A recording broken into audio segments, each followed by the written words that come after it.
Case 5. The Cursed Violinist. Late Spring, 1882.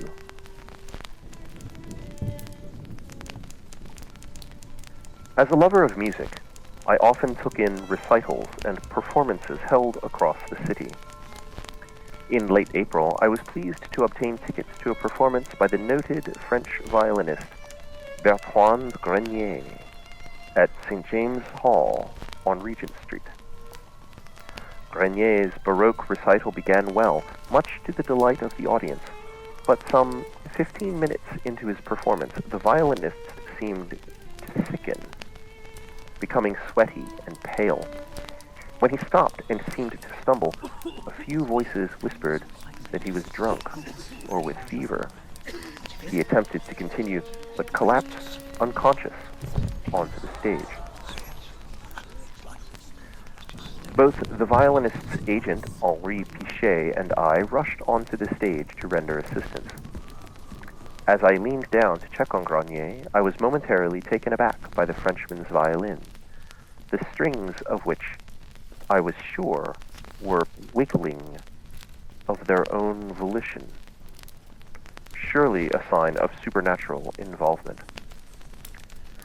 Together, Pichet and I helped Grenier off stage, the agent calling out to the crowd that Monsieur Grenier had a temperature and nothing more. Back in his dressing room, his violin now locked in its case, Grenier seemed to recover, but had no idea what had befallen him. His agent, Pichet, expressed his concern that the violinist was working too much, and suggested he take a holiday. Grenier would have none of it, however, and pushing aside both Pichet and I, he took up his violin again and began to play a most discordant melody. Grenier's playing became frenetic, and the sound increasingly horrendous. Suddenly, before the three of us, the air was rent by a swirling, pale blue light, out of which reached necrotic and leprous tendrils or tentacles into our world. All three of us had a clear view directly into the light, but only I had the will to act, while Pichet stood transfixed and screaming. I quickly drew my revolver, and with a single shot, took off the little finger of the violinist's right hand, and severed the strings. This stopped Grenier's playing, and as quickly as it had appeared, the pale blue rent faded from sight, the fetid thing from beyond being fortunately denied entry into the world. There was a smell of cordite and brimstone in the air, and as the door opened, the stagehands, summoned by the sound of screaming and a gunshot, discovered me with my pistol, a man screaming, and a violinist holding his bloodied hand. They set upon me, and I took a small beating until Grenier told them to stop.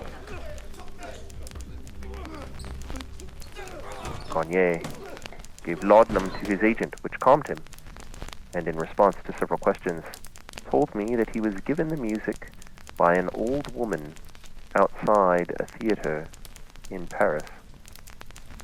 He thought it odd, but the music read beautifully.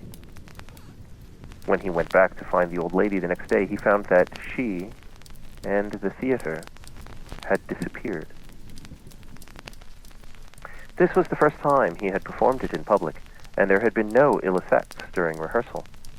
On that night, however, Grenier felt as though someone was taking over.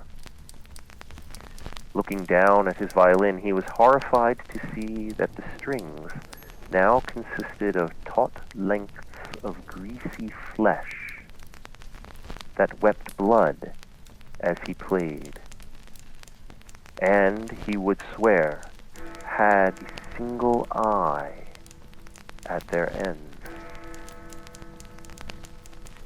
Apart from its broken strings, the violin appeared unchanged, but this did not stop Grenier from burning the instrument a few days later. Subsequently, Grenier retired from public life, and his agent was committed to Bethlehem Hospital. He is incarcerated there still.